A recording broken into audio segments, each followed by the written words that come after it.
Welcome to the Quick 10 podcast, brought to you by Trac, focusing on all things FedCon and cyber defense from different perspectives and different personalities, all in 10-ish minutes. Here's your host, Derek White. All right, welcome back to another episode of the Quick 10 podcast. I'm your host, Derek White, here with Beryllium and Trac, live and in person from a CMMC conference in Las Vegas, Nevada. Beauty of having that is that I get to have my guest right in front of me. So welcome to the show, Kayli. Thank you. Keough. Well done. From Collins Aerospace. Yes, I'm losing my voice, so this is a lot harder for me to get through people's names, but thank you for being here. Yeah, great. Thanks for having me. Yes, and you spoke today Yep. on an important topic, so I'm trying to get everyone who's speaking here to be able to come over here, spend some time with us, so you know it's busy, so thank you. We're going to take a talk down a different path that we don't typically get a lot of these conferences from your perspective of the career space of CMMC and cyber. So talk a little bit about who you are, where you're at, and then some of the stuff you're sharing with me beforehand. I think it'd be a great topic to just walk through. Sure. So I've been in the aerospace and defense business for about 10 years. I've come at it from the contracts and legal angle. And so my world, I honestly never thought I would be dealing with cybersecurity ever. So it's really interesting that we're here at a cybersecurity conference today. But I've always been in government contracting. With the DoD and CMMC, it became very apparent that cybersecurity is a very, very important part of government contracting. And I have an interest in us retaining our Department of Defense contracts. And in order to do that, you have to be able to meet the CMMC requirements. So I kind of edged my way in a little bit and knocked on the cyber team's door and said, hey, can I come start joining you for these meetings around CMMC? Can I learn more about it? Can I offer my perspective? And luckily, I was welcomed. And you're relatively new to this role with Collins, right? Yes. So you had mentioned that from being an outsider, technically, because you're new to the company, that was a warm, welcoming type of thing. Can you talk a little bit about that compared to what maybe some other people might experience when it's just not the focus, it's not the conversation that people want to have? We go through some of that.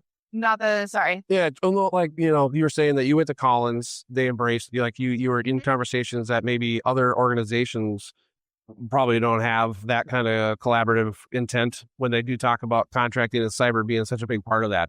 You said your team. So when you were brought into this role, how did they work with you on that to make that a welcoming thing and not some sort of sit in a room and don't talk to us about this stuff until you have to? Fair. Yeah. I understand.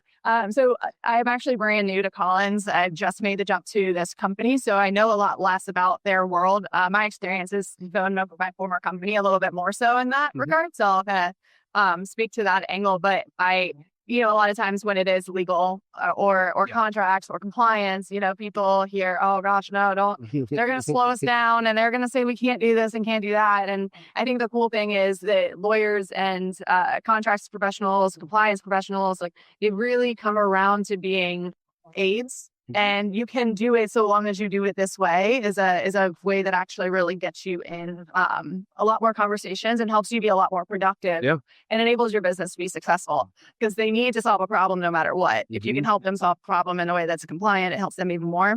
And so I think that was a big reason for the welcoming was helping with the multiple perspectives. Big companies, you don't want silos. Silos are very dangerous because who knows what didn't get addressed. And so, luckily, the leadership that I've dealt with thus far in my career, my former employer or my current employer has always been very welcoming to collaboration and saying, hey, yes, we live in the cybersecurity world and we wear our cybersecurity hats and we work with IT and all of that. But, let's bring in a government contracts attorney's perspective. And it's been really fun to collaborate and learn and exchange and really put together those pieces. It just wasn't like that 5-10 years ago. And then CMMC as an example of cyber, but is one example of something that hasn't been around as a framework for 10, 20 years. So it's not baked into contract language and from both legal stuff. So being able to use that, we just had a guest on that talked about it from the first time they actually had collaborative meetings with just contracting and what we're going to go after. And then the questions now that do get answered, you don't just go to legal for 5 minutes. You actually have that same meeting. So that is how CMMC is working. It is making things, I would say, more strategic on how people think about their cybersecurity overall. Right. Because NIST standard 53, 171, there's ISO, there's AS, all these different areas where the belief used to be, well, we're good. We passed this audit with our aerospace side of things. So this should be nothing. Right. That's not obviously the case. So it's an awesome topic. What was your topic that you presented on today? We talked a little bit about kind of a lot of presented, correct? Correct. Yeah. Myself and Colin Moorings, Michael Gruden, we spoke on. He's great. He is great. Yeah. We're very fortunate to have him as a good partner, aren't we? So we spoke on kind of, instead of a lot of presentations of CMMC is and here's how you deal with it, kind of the perspective of the div outward, and I don't claim to be all of the div, but what we've kind of, through conversations with colleagues through our network, the different things that we've seen as far as challenges and how to maybe some potential mitigators and things you might consider as you're kind of building out your own world. So that's kind of topics we hit on. And unfortunately, when we film the podcast from our booth, I don't get to see a lot of the sessions. So was it engaging? I mean, that seems like a topic where you probably got some pretty good. Yeah, we got some good feedback after. I mean, I think it helps to kind of figure out global companies, large companies, run the silos or things like that. How do you kind of get to the full picture when you have so many different jurisdictions you're held to? Yeah. There's UK MOD, there's DOD CMMC, there's now the CPCSC in Canada that's on the horizon, and then other countries, what are their rules? Other agencies, not just the DOD. Right. Yeah. You now have the FAR CUI proposed rule. Yep, which is going to have some impacts for sure. Yeah. 100%. And other agencies that are talking about adopting CMMC. So it's kind of cool to see how CMMC and the DOD are kind of setting that standard and driving kind of, well, this might be how we do the process from now on in a lot of different areas.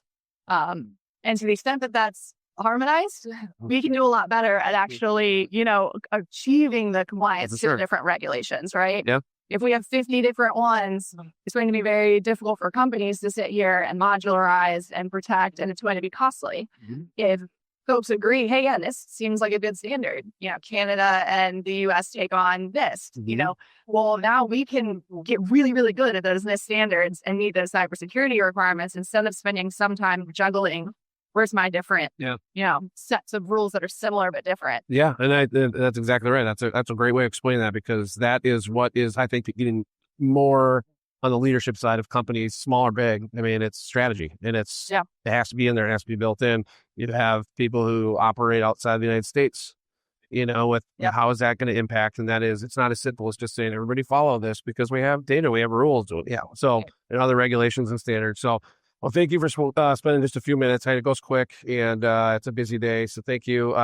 If people want to learn more about what you guys do or connect with you or anything, do you want to send them anywhere specifically? I'm on LinkedIn, so feel free to look me up on LinkedIn, and happy to connect. Always happy to have these conversations. I like ironing out over these topics. So we could do this for 3 hours, but we don't have that much time. Your voice would it. And I would never make that. No, and I have to save it because I've got a basketball game to watch tonight. So we'll put your information in the description below. People can go there and follow. For those that are watching or listening the first time, subscribe, check us out on all the podcast platforms, YouTube, and then these will just run, and they'll be around for as long as people need them. Awesome. All right. Thank you. Thank you so much. Appreciate it. Great talking to you. Thank you for listening to this episode, and make sure to subscribe to the Quick 10 podcast wherever you get your podcasts, and check us out on YouTube as well. For more information about QuickTrac, visit our website at www.quicktrac.com. That's CUICKTRAC.com.